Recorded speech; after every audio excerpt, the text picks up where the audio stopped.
just imagine how it will be when you have parents that are financially present, supporting you, but they are not there socially and not there emotionally to support you. That must be very difficult. This is the show, Painful Goodbyes, and I am your host, Skumbuzo Dube, and I'm with my friend, my brother, Yes. a talent. How are you? I am fine. Thank you very much. Welcome to the show. Thank you very much. So who is Talent? Yes, my name is Talent Ncube. I come from Lower Kwelo. That's where I grew up. Okay. Then I have 10 siblings. Okay. 8 from my father and 2 from my mother. Mm-hmm. I'm the only one who connects both of them. So I believe that the Lord has called me to help people identify who they are, mm-hmm. why they are here, their purpose, and also their identity. I say to the Lord because it is very imperative for me to mention this. Okay. Because there was a time when I didn't believe in Christ. So now I am a student at Solusi University, mm-hmm. and I am also a chaplain, employed as a chaplain at Beacon of Life Institute. How interesting it is for me to hear that you are doing that kind of a thing when there was a moment in life when you didn't believe in God. Yes, yes. So tell me about your primary school life. Yes. My primary, I went at Lower Kwelo Adventist. It's lockups in Lower Kwelo. So yeah, that's where I did my grade 1 to grade 7. Mm-hmm. Yes. Okay. So when you were growing up, you grew up without or with your parents, and how was the story like? Yes, my parents were not there physically. Mm-hmm. So I grew up with my grandparents. Mm-hmm. I must also admit at this show that I really love them. Mm-hmm. I really love my parents. I really love my family. Mm-hmm. Now, because of the bond which we have, it quite interests me to speak of what happened when I was young, to help other people who are going through the struggles which I went through. You went through. Okay. Thank you very much for sharing that. And it's actually good to be standing at a place where you are saying, I love my parents, despite what actually happened. There must be a transformation that must have taken place. Yes. Now imagine a child where you are a chaplain coming to you. Yeah. And they are having that challenge. What does that do to you?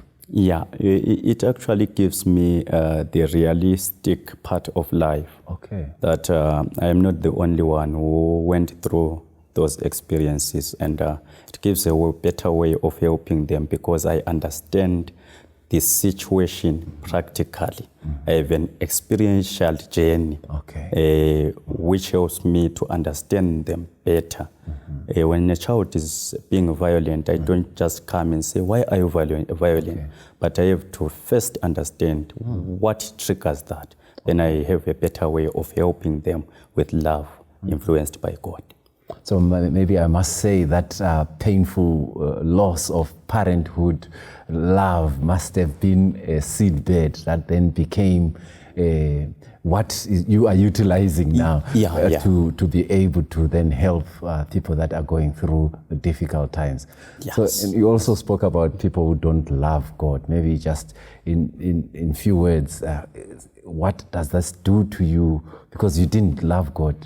Yeah. Actually, the greatest sermon for Christians is living a practical life. Living a life influenced by God practically is a sermon on its own. So many are turned away from God because of people who represent God. So I must say sometimes to me it was because of what I saw to some of the professed Christians which I was looking at. You then came to a place that you'd say, I no longer love God. If their God is like this, I don't want him. What God that is more caring and more loving. Yes. Okay, thank you very much. Please don't go away. After the break, we will talk more on this story. Yes. It's painful to say goodbye. It's hard to say I miss you. The time of thought Is through some rose. I need you now, beloved. Welcome back to the second segment of this show, Painful Goodbyes, and we are talking about the loss of parental love. To help us in this show is Talent. Talent, Yes. welcome once again. Thank you very much. Thank you very much. You mentioned that you grew up in Lower Gweru. Is that where you were born? No, that's not where I was born. Okay. Before responding to that, let me make it clear once again that I really love my parents. Okay. And I love my family. We have a good bond right now. So I'm talking this experience so that we can help others who are going through this experience. Coming back to your question, that's not where I was born. Okay. I was born in Flabusi. Then after I was born, then my parents didn't stay together. Then my mother had to go outside the country and my father had to go to remain this side. But he went on and married someone else. Then my mother moved on also with life. So I was left to stay with my grandparents from my mother's side. So my grandparents from my father's side and my father, they came to pay lobola for me so that they can take me to Lower Gweru. So I went in Lower Gweru. It was 2004. Yes, that's when I started staying there and grew up there. Okay. So now you grew up in that kind of a setup. Where were your siblings? Yes, actually my siblings from my father's side were staying with my father and my mother, my loving mother actually. She's so loving. Then from my mother's side, they were not yet born. Then when they were born, they stayed with her. Okay. So your siblings stayed with both your parents. Yes. You were the only one that stayed with your grandmother. So what did that do to you? Actually, I had a sort of a comparison when I met certain life circumstances which disturbed me. I had questions. Why me?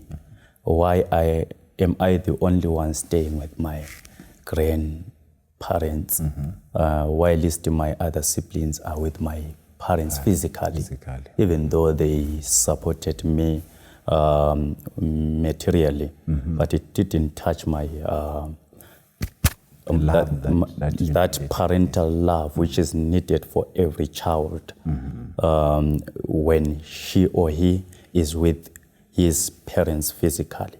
So I had many questions which disturbed me when I was growing up, and I could not find any answer from anywhere up until I got the answers when I was mature. So which was the most difficult of questions that may have made this anger that you had to rise? Yeah, I grew up as a rejected individual, both from my family and my society, because in the process of growing up, I developed a rebellious character. Okay. So it spread throughout the community. In Ndebele, babesithi umntwana ongalaleliyo lo. So as it was spreading, it also went more to at school. I was violent. When I look at someone and suspect that they are thinking something about me, I could just deal with them physically. And the teachers could not understand what was going on. They just had to beat me, and when they were doing that, I felt rejected at home, in my community, at school, and I felt that I was alone and no one was wanted me to live, actually. That was the whole idea which was in my mind. In your response, I'm actually getting that maybe the greatest of questions is Yes. Why am I here? Because since I'm rejected, I don't know Yes. whether this is something that Yeah, was. yeah. So So how did you? I mean, did you find any purpose in life? Because I mean, if you had that question, what was going on? Did you find any purpose in life? Yeah, as I grew up, coming to the age of maturity, and where you can reason for yourself and make choices for yourself, I then came to a point of saying, no, I can't live this life, because I was always angry at my family, actually, all of them, because of the situation which I grew up experiencing. So when I came to maturity away from them, the Lord had to touch my heart. No one preached to me. I found for the Lord alone, read for myself, and for the first time I started praying for myself. From that time, I had to say, what can I do for the people? Because I can't be here just to blame everything which happened, but I'm here to do something. Okay, beautiful. But before that happened, that's very beautiful. That turning point in your life. Yeah. But before that turning point, Yes. there is a time when you were chased away from home. Yes. Tell us about that. Yeah, I was in Form 3. When I was in Form 3, actually, we had misunderstandings with my guidance. When we got to the extent of them chasing me away from home. When I left home and came in Blawayo, I went to one of my relatives. When I got there, they didn't actually welcome me well. So I just left there as they were talking many things. Even the neighbors were told that this is a rebellious child from home. And they came and watched me, this rebellious child. So I had to move out of the yard. And as I was traveling, in my mind, at the back of my mind, there was one option as I was traveling. The other one came as I was traveling. Okay. So I heard when I was at home that there are suburbs where you can seek for employment and be employed as a gardener. So my option was to just travel those sites and I could inquire for a job. Maybe I will be employed and continue with life, explain my story. Then they can pay for me going forward. And as I was in the journey, in my journey going there, another mind came. I think these people don't love me. They don't want me to live. I think I don't deserve to live at all. So a thought came. I contemplated suicide. The best option is to take my life. As I was going, then a call came from my father. Hello, I heard ukuthi ubalekile ekhaya. No, I didn't. Then I responded that no, they chased me away. Then he said, no, go back there. I remember that you are in Form 3. You have to write your O level. I want to pay for you for your O level. So go back there and write. Maybe after that you can go away. You can go wherever you want to go. So that experience on its own cannot be understood by anyone who grew up with their parents physically. Those are the experiences which you go through when your parents are not around you physically.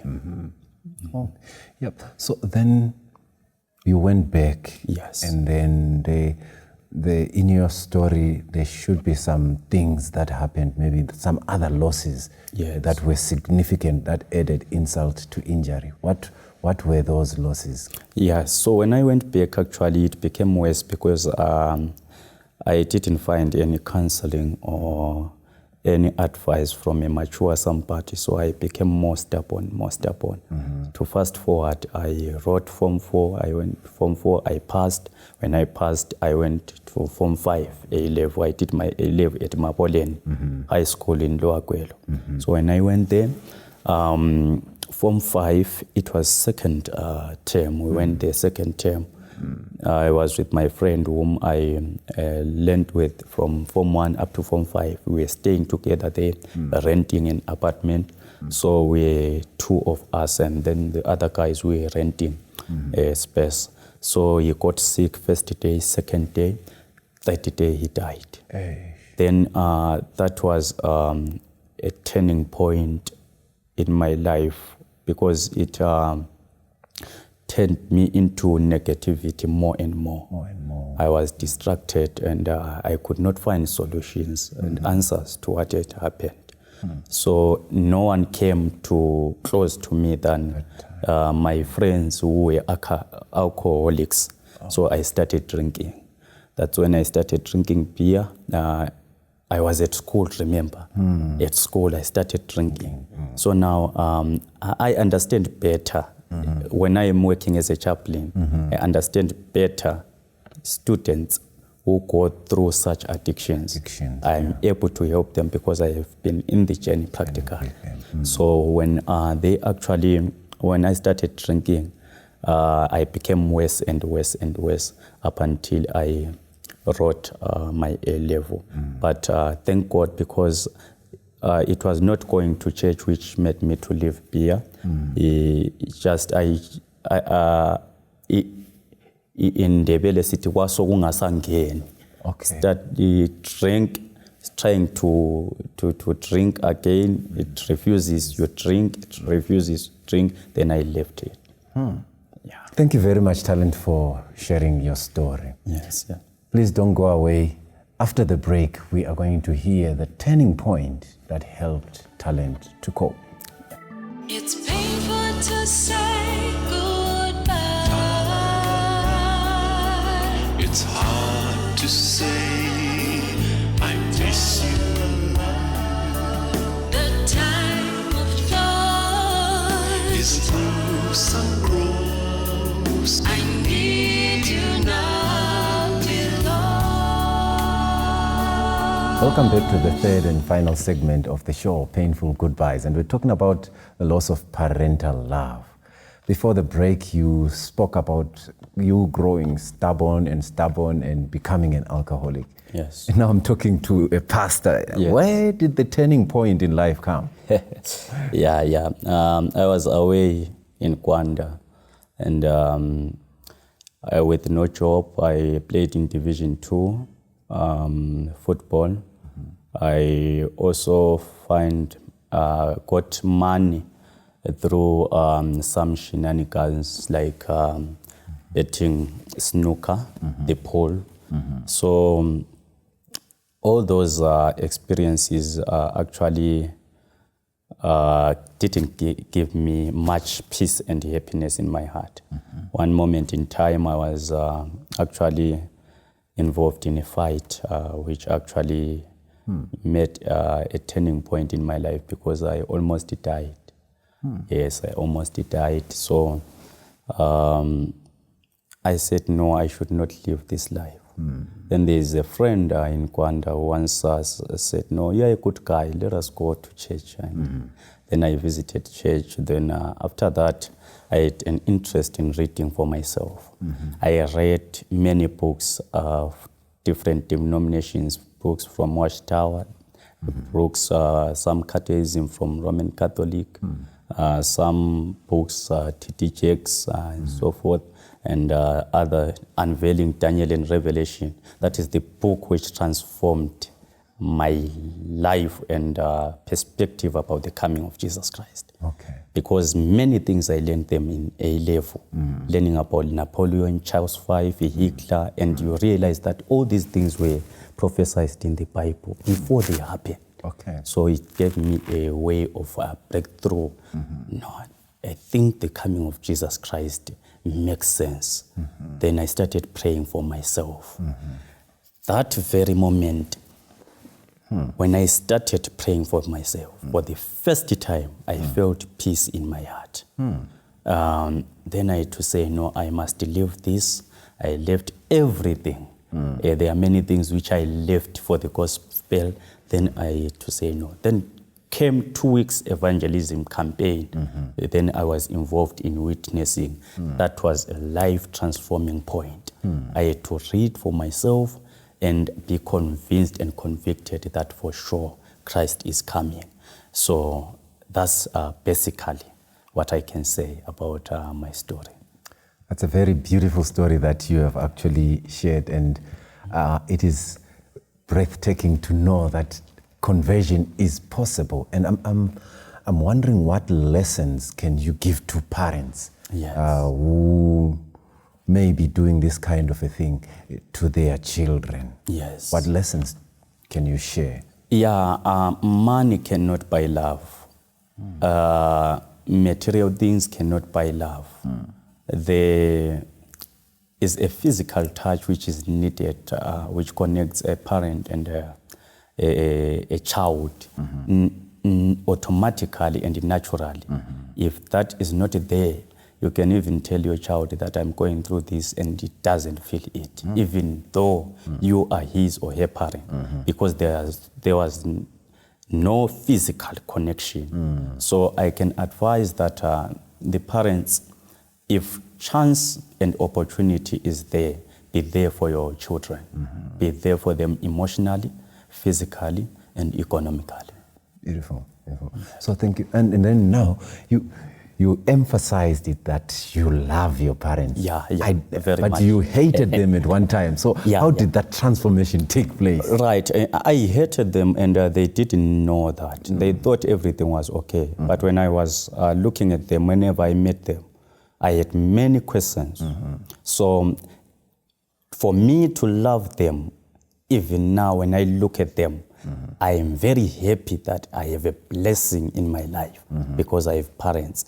It all began with me. Okay. When Christ influenced my life, when I accepted Christ, actually, naturally, I had to understand that for everyone to be successful, you're supposed to love your parent, irregardless of how it or what happened when you were growing up. So you realize that it all begins with us. It's just like Joseph. Joseph was sold by his brothers, but bitterness was not his portion. He could not waste time blaming his upbringing, his parents, or whatsoever. Okay. So that's what the stance which I took, that I will love my parents because everything which happened was not to destroy me, but it was to build me and to make me the man I am now. So you had a reconciliation with them? Yes. Okay. A Is it something that you can share? Yes, actually, it begins with my grandparents. We didn't see eye to eye when I was growing. So I had to talk with her firstly, apologizing. I didn't grow up as a good child and so forth.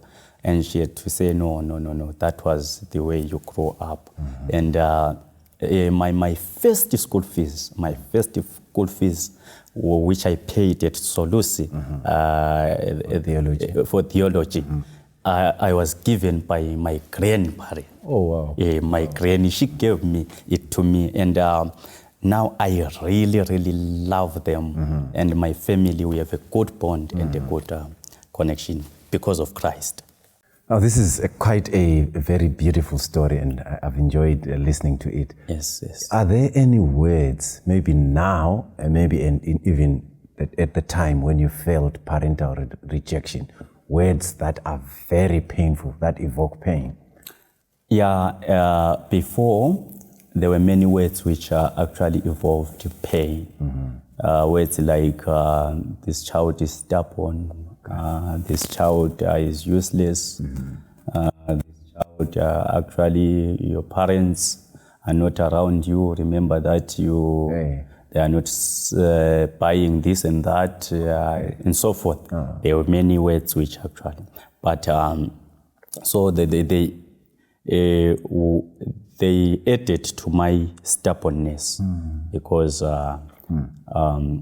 then now actually, because many of people don't know me, so they don't know my past. Those who know my past will actually know that when I respond even to negative words right now, they don't affect me that much, to be honest, because I was once into negativity, 100%. Now I have learned to turn every challenge into an opportunity to minister to that individual who is saying bad words to me or negative words. Oh, beautiful. It's interesting how negative words can be seed for positivity, and that has helped you. Your painful experience has been a very powerful tool for you to be able to then look at negativity in a positive way. Yes, that's true. It actually helps a lot. Quite a great transformation indeed. Yes. Now I'm wondering, there could be a child, talent that is experiencing what you went through. Yes. And they can slide into negative coping mechanisms, just like you did. Yes. What can you say to them? As a child, it is quite hard without meeting any positive or any mature somebody to counsel you.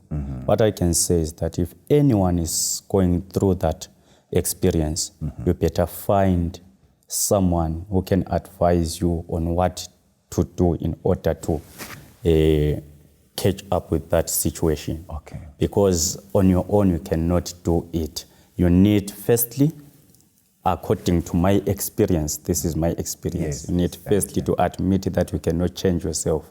Pray for yourself, pray for your situation, read the word of God, because God is the only one who understands your situation. Even your parents don't, where they are. You can't waste time blaming them, can't waste time painting them bad. No, God is doing that so that you can fulfill your purpose. So if you have identified it by listening to this show, that you have a challenge which is the same as I, seek advice and counseling before it's too late. Thank you.